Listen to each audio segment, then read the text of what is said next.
상상해 보시죠. 네? 당신이 오랫동안 꿈꿔왔던 집을 사려고 은행에 대출을 신청했습니다. 네? 그런데 단 0.1초 만에 당신의 스마트폰으로 대출 거절 알림이 딱 뜨는 겁니다. 아, 0.1초 만에요? 네. 왜 거절당했는지 설명해주는 은행원은 없고요. 당신하고 눈을 맞추면서 상황에 공감해줄 사람도 없습니다. 그저 거대한 데이터 센터 어딘가에 있는 기계가 당신의 인생에 노라는 도장을 찍었을 뿐인 거죠. 배움을 즐기는 당신, 2026년에 현실에 오신 것을 환영합니다. 와, 진짜 우리가 불과 몇 년 전만 해도 막 공상과학 영화에서나 보던 일들이잖아요. 근데 이게 지금 이 순간 전 세계 금융망의 기본값이 되어가고 있다는 게 놀랍죠. 맞아요. 그래서 오늘의 심층 분석은 그 어느 때보다 여러분의 일상, 특히 그 여러분의 지갑하고 아주 직결되어 있습니다. 네, 가장 중요한 문제죠. 오늘 우리가 파헤칠 자료가요. 2020년 3월 31일자로 쏟아진 무려 83건의 언론 기사, 그리고 공시 정보를 종합한 금융 AI 및 보안 동향 데일리 리포트입니다. 83건이나 되네요. 엄청나죠? 이 방대한 문건들을 관통하는 단 하나의 거대한 미션이 있습니다. 바로 인공지능, 그러니까 AI와 디지털 전환이 우리의 돈, 신용, 그리고 보안의 규칙을 어떻게 밑바닥부터 완전히 재작성하고 있는지 꿰뚫어 보는 겁니다. 자, 이 내용을 한번 파헤쳐 볼게요. 좋습니다. 사실 보통 사람들은 여전히 은행을 돈을 보관하는 물리적인 금고라고 생각하는 경향이 좀 있거든요. 저도 약간 그렇게 생각해요. 그렇죠. 하지만 은행의 본질은 결국 데이터를 처리하는 기관이잖아요. 내 통장의 잔고는 지폐다발이 아니라 서버에 기록된 숫자에 불과하니까요. 그렇죠. 데이터죠. 네, 그런데 이 83건의 리포트를 분석해보면 이제 은행이 그 데이터를 처리하는 방식을 넘어서서 데이터 스스로가 생각하고 판단하기 시작했다는 것을 알 수 있습니다. 2026년 현재 AI는 금융권에서 선택이 아니라 그냥 생존 필수제가 된 거예요. 제가 이 자료들을 읽다가 가장 먼저 눈을 의심했던 대목이 바로 그 지점이었어요. AI가 대출 심사에 쓰인다는 건 알겠습니다. 네, 그런데 당장 2026년 하반기까지 금융권 전체 대출 심사하고 리스크 관리에 무려 30%에서 40%를 AI가 담당하게 될 거라는 전망이 나왔더라고요. 엄청난 수치죠. 10명 중 서너 명의 운명을 기계가 결정한다는 건데 잠깐만요. 이게 뭐 개인들의 소액 마이너스 통장 이야기만은 아니잖아요. 네, 개인 대출을 훌쩍 넘어서요. 수십억, 수백억 원이 오가는 기업 대출의 영역까지 AI가 아주 깊숙이 들어왔습니다. 기업 대출까지요? 네. 예를 들어 신한은행이나 하나은행 같은 대형 시중은행들이 기업금융 부문에서 본격적으로 AX, 그러니까 AI 전환 경쟁에 돌입했거든요. K뱅크는 아예 AI를 4대 성장 동력 중 하나로 못 봤고 26만 고객을 유치하겠다고 선언했고요. 아니 근데 기업 대출은 개인 대출하고 완전히 다르잖아요. 단순히 신용 점수 몇 점, 뭐 연봉 얼마 이런 정형화된 숫자만 보고 딱 결정할 수 있는 게 아닐 텐데요. 그렇죠. 훨씬 복잡하죠. 기업의 비전이나 복잡한 재무 구조, 심지어 그 업계의 글로벌 트렌드까지 다 파악해야 하는 거 아닌가요? 대체 기계가 이걸 어떻게 한다는 거죠? 그래서 카카오나 네이버 같은 대형 IT 기업들이 자체 개발한 거대 언어 모델, 즉 LLM을 은행의 심장부에 통째로 이식하고 있는 겁니다. 통째로요? 네. 예전에 AI가 엑셀표에 정리된 깔끔한 숫자들만 계산했다면 카카오의 뉴로클라우드나 네이버의 하이퍼클로버 X 같은 초고대 AI는 이른바 비정형 데이터를 순식간에 읽어냅니다. 비정형 데이터요? 그러니까 그 엑셀 칸에 딱 안 들어가는 정보들을 말하는 건가요? 정확합니다.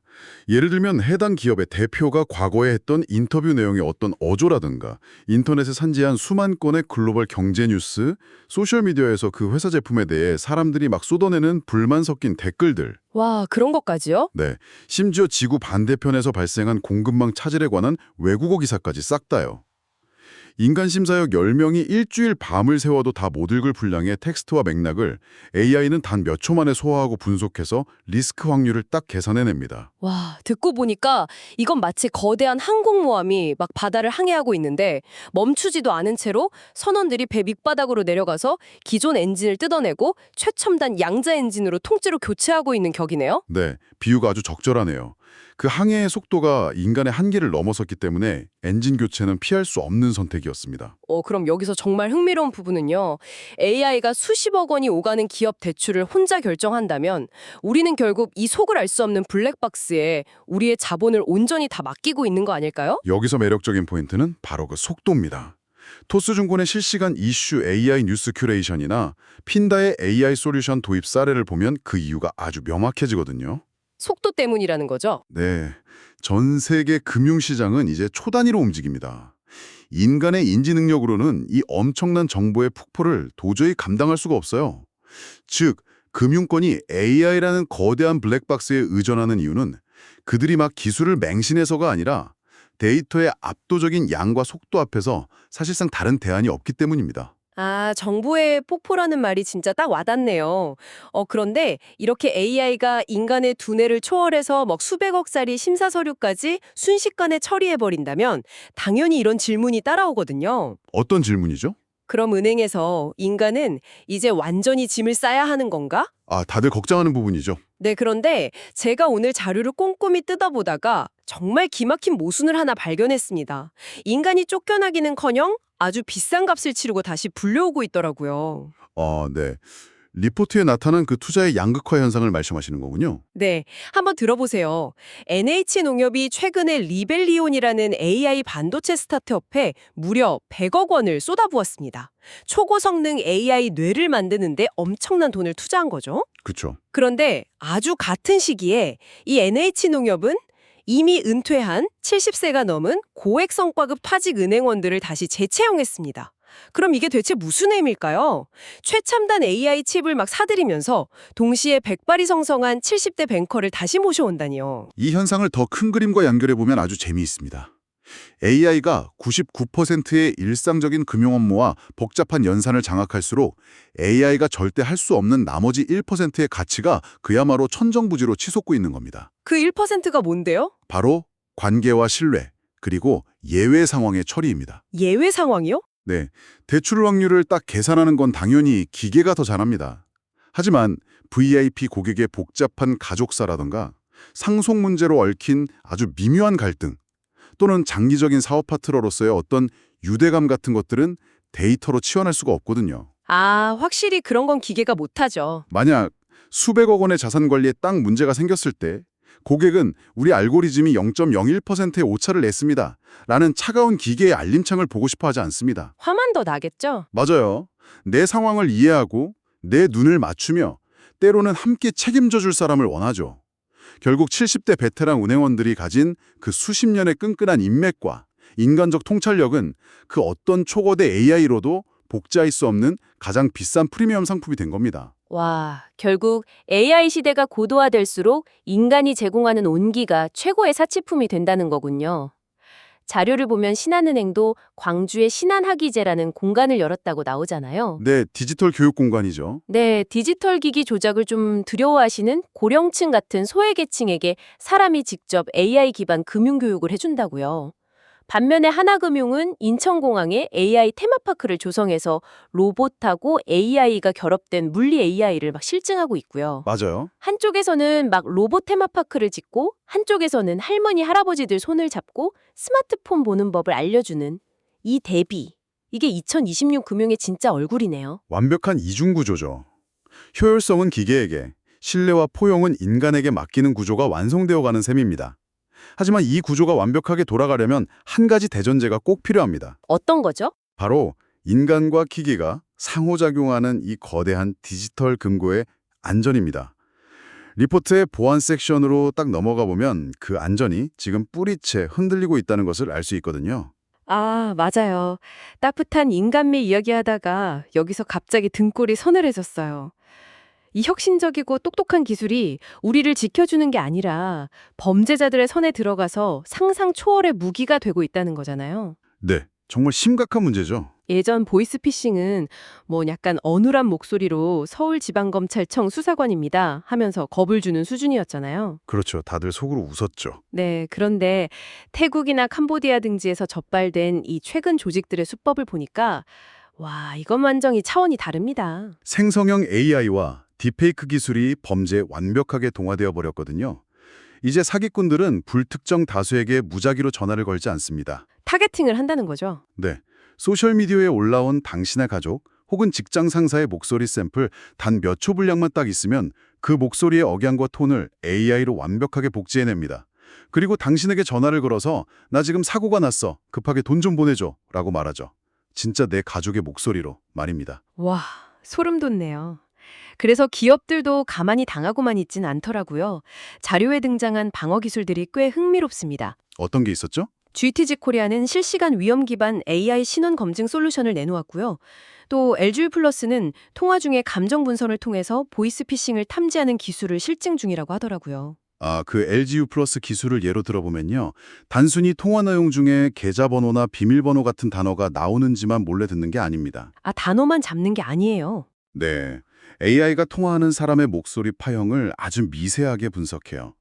상대방의 목소리에서 기계로 합성된 특유의 노이즈나 부자연스러운 떨림이 없는지, 혹은 전화를 받는 고객의 목소리에서 극도의 불안감이나 공포를 나타내는 미세한 진동이 감지되는지를 실시간으로 쫙 파악해서 통화를 원천 차단해버리는 원리입니다. 와, 사기꾼의 AI가 창처럼 공격을 하면 내 스마트폰 안에 방어용 AI가 방패처럼 그걸 딱 마받아치는 거네요.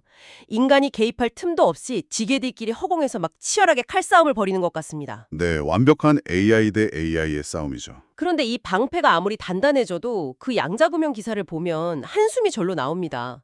지금 한참 개발 중인 양자 컴퓨터가 상용화되면 현재 우리가 굳게 믿고 있는 금융 암호화 체계가 완전히 박살날 수 있다고요. 양자 컴퓨터의 위협을 이해하시려면 우선 기존의 암호 체계가 어떻게 작동하는지 아셔야 하는데요.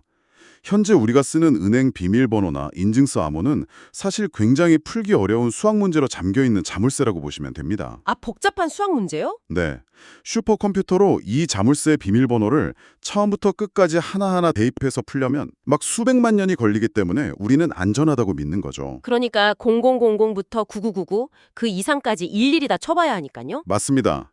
그런데 양자 컴퓨터는 비밀번호를 그렇게 무식하게 하나씩 대입해보는 방식이 아닙니다. 양자역학의 원리를 이용해서 자물쇠 내부의 모든 핀의 형태와 구조를 그냥 동시에 계산해버립니다. 동시에요? 네, 수백만 년 걸릴 암호 해독을 단 몇 초, 늦어도 몇 시간 안에 그냥 끝내버리는 거죠. 와, 제가 비유를 하나 하자면요. 우리가 세상에서 제일 똑똑하고 두꺼운 티타늄 금고를 은행에 딱 만들어 놨는데 은행 강도들이 갑자기 문을 열 필요도 없이 벽을 통과해버리는 순간이동 장치를 들고 나타난 격이네요. 와, 정확한 비유입니다. 강도가 순간 이동을 해버리면 금고 문을 아무리 더 두껍게 만드는 건 아무 의미가 없잖아요. 그렇죠.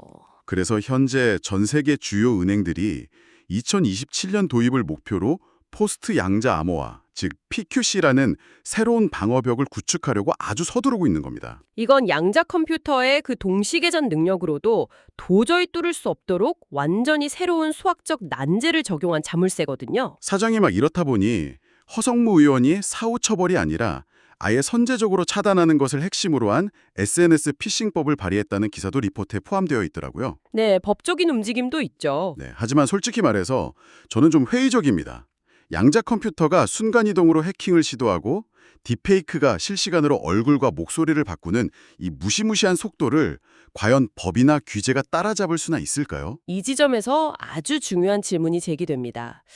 사실 법과 규제는 필연적으로 사건이 터진 후에야 만들어지잖아요. 항상 뒷북이죠. 기술의 발전 속도를 앞지를 수는 절대 없죠. 오늘 리포트에서 금융기관들이 전체 IT 투자의 무려 12% 이상을 오직 보안에만 쏟아부어야 한다고 전망한 이유가 바로 그것입니다. 이제 보안 전쟁은 경찰 대 도둑이라는 인간의 싸움이 아닙니다. 네. 나를 지키는 AI 방패와 나를 뚫으려는 AI 창의 끝없는 군비 경쟁이 된 거죠. 이 알고리즘 전쟁에서 밀리면 금융기관의 존립 자체가 아예 불가능해집니다. 자, 무기를 든 금고와 이 첨단 방호막 이야기는 이쯤 하고요. 우리가 이렇게 치열하게 금고를 지키려고 싸우고 있는데 막상 그 금고 안에 들어있는 돈 자체도 예전 같지가 않다는 게 이번 리포트의 또 다른 핵심이거든요. 돈의 형태가 바뀌고 있죠. 네, 디지털 자산 이야기로 넘어가 보죠. 요즘 지폐 만져본 지가 언젠지 기억도 안 나는데 이제는 우리가 알던 그 스마트폰 화면 속 숫자의 형태마저 진화하고 있다면서요? 리포트의 정책 및 규제 동향 파트를 딱 살펴보시면요. 한국은행의 디지털 화폐, 이른바 CBDC 프로젝트 한강 2단계가 빠르게 추진되고 있습니다. 네, 한은에서 하는 거요? 이와 연계해서 시중은행들은 예금 토큰 결제 시범을 준비하고 있고요. 즉, 우리가 알던 돈이 단순히 은행 서버에 적힌 기록을 넘어서 블록체인 네트워크 위에서 작동하는 프로그래밍 가능한 돈으로 형태를 바꾸고 있는 겁니다. 잠깐만요. 프로그래밍이 가능한 돈이라는 말이 좀 낯선데요. 돈에다가 어떤 명령어를 막 입력할 수 있다는 뜻인가요? 쉽게 예를 한번 들어볼까요? 국가에서 재난지원금을 지급할 때 기존에는 현금이나 카드로 주면 사람들이 그 돈을 어디에 쓰는지 일일이 통제하기가 어려웠잖아요. 그렇죠. 하지만 예금 토큰으로 지급하면 이 돈은 지급일로부터 한 달 이내에 거주지 반경 5km 이내의 소상공인 식당에서만 결제될 수 있다라는 조건을 아예 돈 자체에 코딩할 수 있습니다. 돈 자체예요? 네, 조건이 딱 안 맞으면 결제 시스템 자체가 아예 작동하지 않게 만드는 거죠. 아, 돈 자체가 어떤 꼬리표와 유효기간 그리고 사용 설명서를 달고 태어난다는 거군요. 와, 엄청나게 똑똑한 시스템이네요. 그런데 자료를 읽다 보니까 치명적인 문제점이 하나 딱 보였습니다. 네, 인프라 문제 말씀이시죠? 네, 기사 제목부터가 아주 뼈를 때립니다. 규정도 표준도 없는 전자지갑. 이 기사를 보니까 원화 기반 스테이블 코인, 그러니까 이런 토큰들을 담아두는 인프라에 대한 법적 규제가 지금 완전히 텅 비어 있다고 경고하더라고요. 맞습니다. 기술은 막 혁신적으로 달려가고 있는데 그 기술을 담을 그릇과 인프라는 아직 허허벌판인 상황입니다. 리포트는 이를 두고 표준 선점이 곧 경쟁력이다라고 아주 강하게 지적하고 있거든요. 네. 아무리 훌륭한 예금 토큰을 발행해봤자 그것을 안전하게 보관하고 다른 은행이나 해외망과 결제할 수 있는 전자지갑의 법적 지위가 명확하지 않으면 사실상 무용지물이니까요.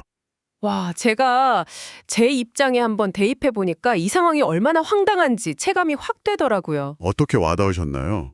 만약 내년에 제 월급이 이 최첨단 토큰으로 들어온다고 가정해보죠. 네. 그런데 그 토큰을 담고 있는 제 전자지갑이 도난당하거나 해킹을 당했을 때 이게 현행법상 금융자산으로 보호를 받는 건지 아니면 그냥 디지털 데이터 쪼가리인지조차 규정되어 있지 않다면요. 결국 제 피 같은 돈은 법의 사각지대 한가운데를 아주 위태롭게 둥둥 떠다니고 있는 셈 아닌가요? 정확합니다.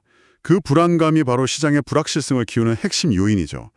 아주 대비되는 사례로 리포트를 보면 미국 재무부는 당장 2조 달러 규모의 사모 대출 시장을 점검하면서 글로벌 디지털 자산 규제 혐의를 아주 발빠르게 주도하고 있거든요. 미국은 빠르네요. 네, 만약 한국 금융당국이 조속히 명확한 로드맵과 규제 프레임워크를 수립하지 못한다면 우리의 혁신적인 디지털 화폐 기술은 세계 표준과 호환되지 못한 채 철저히 고립되는 이른바 갈라파고스화에 빠질 위험이 큽니다.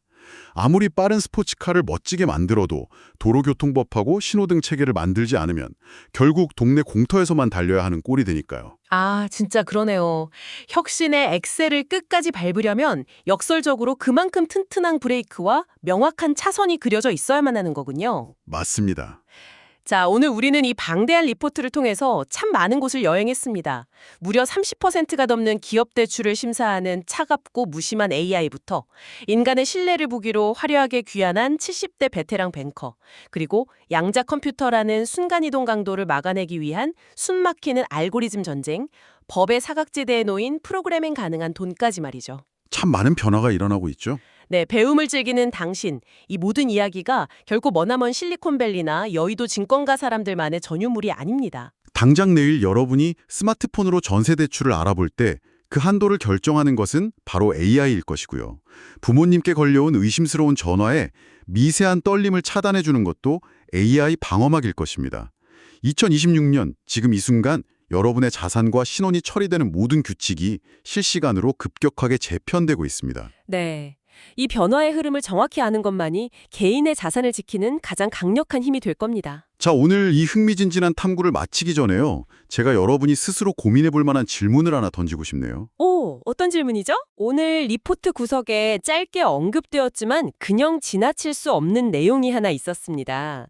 AI, PISM 등 맞춤형 AI 리포트가 쓰이면서 모델의 편향성, 그리고 설명 가능성 문제가 대두되고 있다는 거였는데요. 아, 그 부분 중요하죠. 네, 다시 우리 처음의 상황으로 돌아가 보죠. 만약 완벽해 보이던 AI가 당신의 대출을 0.1초 만에 거절했습니다. 혹은 AI가 시장에서 치명적인 오판을 내려서 막대한 손실을 냈습니다. 그런데 그 AI의 계산 과정이 너무너무 복잡해서 그 어떤 인간 설계자나 은행원도 대체 왜 그런 결정이 나왔는지 설명할 수 없다면요? 블랙박스니까요. 네, 우리는 내 돈을 잃어버린 책임에 대해 은행을 고소해야 할까요? 알고리즘 개발자를 탓해야 할까요? 아니면 결정을 내린 그 차가운 기계에게 책임을 물어야 할까요? 기술의 고도화가 가져온 가장 어두운 그림자, 설명할 수 없는 금융에 대해 한 번쯤 깊게 생각해 보시길 바랍니다. 와, 그 누구도 피할 수 없는 우리 사회가 반드시 합의점을 찾아야만 하는 아주 날카롭고 도발적인 질문이네요. 네, 오늘 우리가 함께 짚어본 이 지식의 조각들이 여러분이 자본의 흐름을 바라보는 시야를 한층 더 넓혀 주었기를 바랍니다. 다음에도 당신의 지적 호기심을 완벽하게 채워줄 새롭고 통찰력 있는 심층 분석으로 돌아오겠습니다. 지금까지 오늘의 심층 분석이었습니다. 감사합니다. 감사합니다.